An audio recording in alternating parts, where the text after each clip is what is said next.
At the same time, while duty, for the most part, applies to the conduct of affairs in common life by the average of common men, it is also a sustaining power to men of the very highest standard of character. They may not have either money or property or learning or power, and yet they may be strong in heart and rich in spirit, honest, truthful, dutiful. And whoever strives to do his duty faithfully is fulfilling the purpose for which he was created and building up in himself the principles of a manly character. There are many persons of whom it may be said that they have no other possession in the world but their character. And yet they stand as firmly upon it as any crowned king.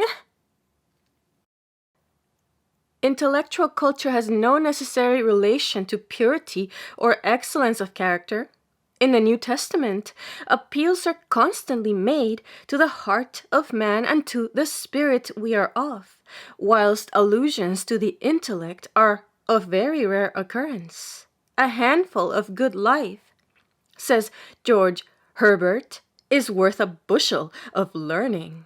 Not that learning is to be despised, but that it must be allied to goodness. Intellectual capacity is sometimes found associated with the meanest moral character. With abject servility to those in high places and arrogance to those of low estate, a man may be accomplished in art, literature, and science, and yet in honesty, virtue, truthfulness, and the spirit of duty be entitled to take rank after many a poor and illiterate peasant. You insist, wrote Perthes to a friend, on respect for learned men. I say amen.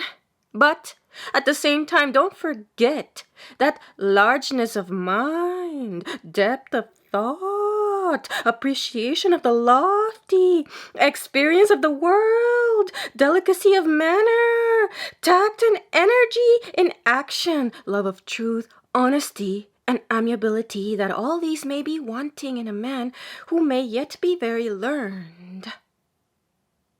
When someone, in Sir Walter Scott's hearing, made a remark as to the value of literary talents and accomplishments, as if they were above all things to be esteemed and honored, he observed, "God help us, what a poor world this would be if that were the true doctrine.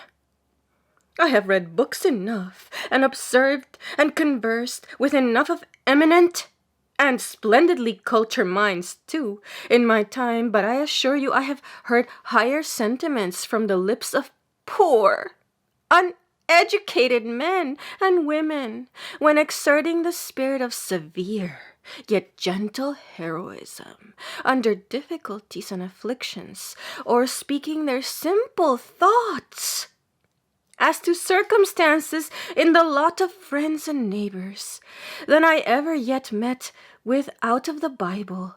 We shall never learn to feel and respect our real calling and destiny unless we have taught ourselves to consider everything as moonshine compared with the education of the heart. Still less has wealth any necessary connection with elevation of character. On the contrary, it is much more frequently the cause of its corruption and degradation. Wealth and corruption, luxury and vice have very close affinities to each other. Wealth, in the hands of men of weak purpose, of deficient self-control, or of ill-regulated passions, is only a temptation and a snare. The source, it may be, of infinite mischief, both to themselves and to others. On the contrary, a condition of comparative poverty is compatible with character in its highest form. A man may possess only his industry, his frugality, his integrity, and yet stand high in the rank of true manhood. The advice which Burns says father gave him was the best. He bade me act a manly part, though I had ne'er a farthing, for without an honest manly heart no man was worth regarding. One of the purest and noblest characters the writer ever knew was a laboring man in a northern county, who brought up his family respectably on an income never amounting to more than 10 shillings a week. Though possessed of only the rudiments of common education, obtained at an ordinary parish school, he was a man full of wisdom and thoughtfulness. His library consisted of the Bible, Flavel, and Boston, books which, excepting the first, probably few readers have ever heard of. This good man might have sat for the portrait of Wordsworth's well-known Wanderer.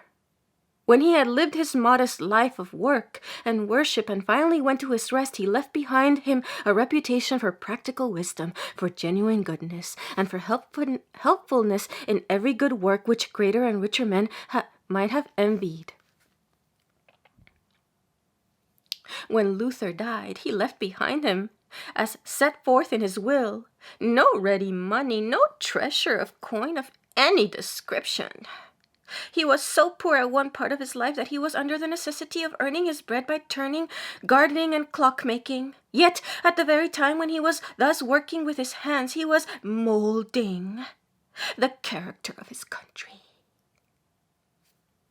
And he was morally stronger and vastly more honored and followed than all the princes of Germany. Character is property. It is the noblest of possessions. It is an estate in the general goodwill and respect of men. And they who invest in it, though they may not become rich in this world's goods, will find their reward in esteem and reputation, fairly and honorably won.